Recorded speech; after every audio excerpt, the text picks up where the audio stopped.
Alright, welcome back. This is A2Heroes.com, a comic book series by Caleb Jones.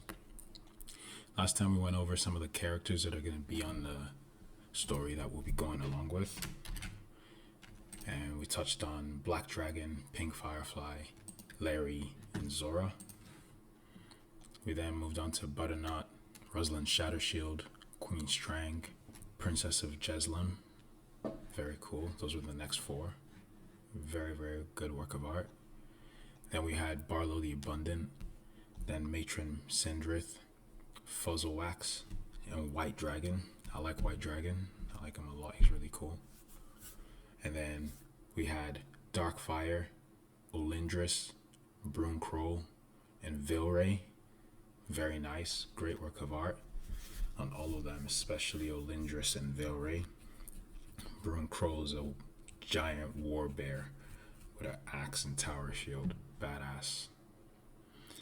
And in this episode, we're going to go over Sylwen Sunweave, Draven Goldsunder, Darcis, and Torvek Frostfang. These are the next characters on the A2 Heroes roll deck. So, Sylwen Sunweave. Sylwen Sunweave is a human princess from an unknown realm. She's the princess of Sylwen. She's the goddess of healing and well-being. Her faith is the most important aspect of her life and overshadows everything she does. She travels with her adventuring band, Critical Toll, in an effort to do her part to heal the world.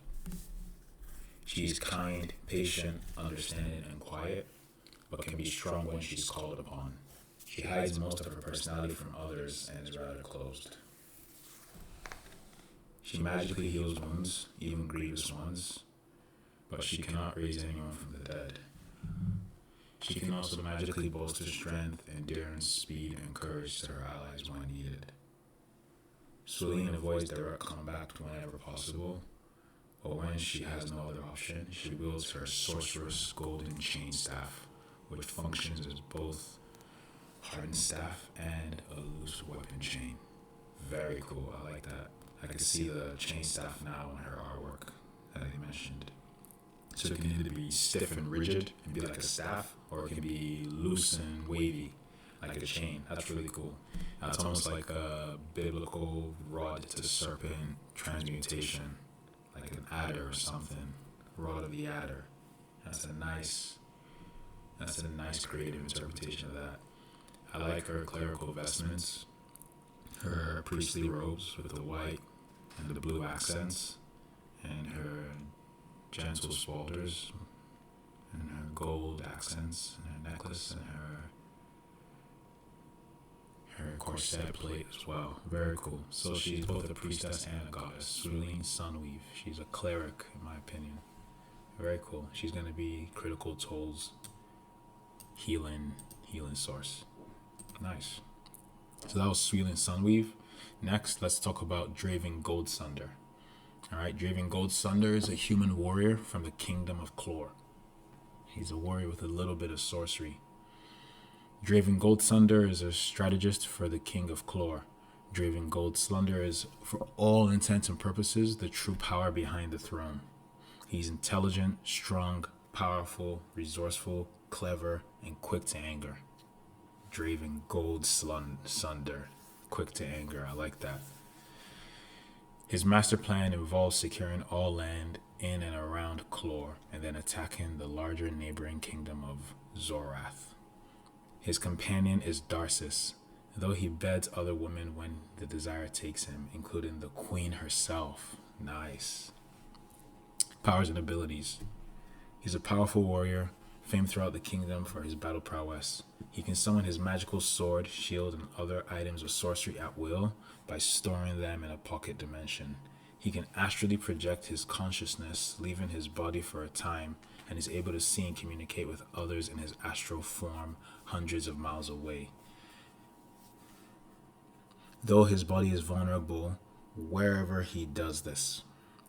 I see. So even though he can actually project his consciousness, leaving his body for a time, he's able to see and communicate with others in the astral form hundreds of miles away, though his body is vulnerable while he does this. So that's cool. So he can go out of his body and reach out to other people around the world and communicate, but he's not conscious when that happens. He can't control his body, so you can sneak up and attack him. He commands a group of capable warriors and spies, as well as holding command over the king's royal guard. Nice. He has command authority and institutional power. This guy is a force to deal with. I like him. Draven Gold Sunder. He's got a nice suit of armor, chainmail and garments, great sword and great shield. The lion emblem on it too. He's my favorite.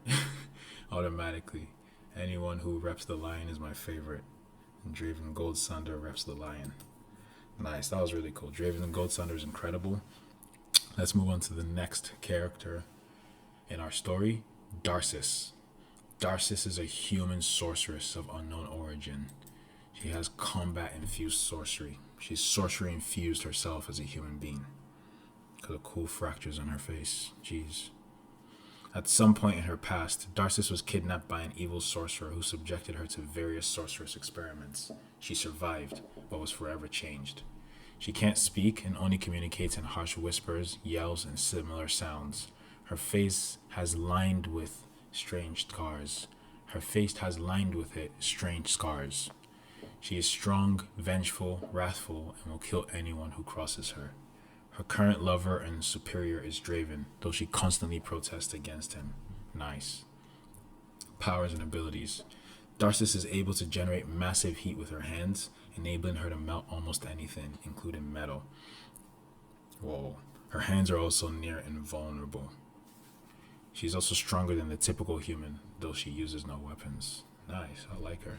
She's cool. I like the badass outfit and the warrior stance. Like, she's ready for combat. Very nice design on her. Darcis.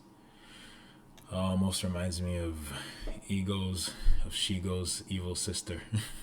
Kim Possible. Shigo had the green and black. Darcis has the red and black, and they're both evil sorceresses. Very cool. Okay, the next character here that we have is Torvek Frostfang. Torvek Frostfang is a human barbarian from the Tarlam Wastes. He's a barbarian warrior of the Frostfang tribe. He was born and raised in the cold and harsh Tarlam Wastes. As the cousin of the chieftain, he received some preferential treatment, something that has always weighed heavily on him. Benefited from power. He didn't like it. Torvek is forthright, courageous, honorable, and friendly for a barbarian at least. His most important thing is to give his wife, Chenin, and his newborn son a better life than he had. Nice. Powerfully strong for a human, Torvek is a fearsome and experienced warrior. Nice. That's really cool. I like this character. Reminds me of Conan the Barbarian or Wolfgar or any of those cool barbarian classes. Okay, that was very cool. And that will be it for this episode. Next episode, we'll go over the last 3 characters that we have here. Chenin, King Theric IV, and Queen Gwilendria.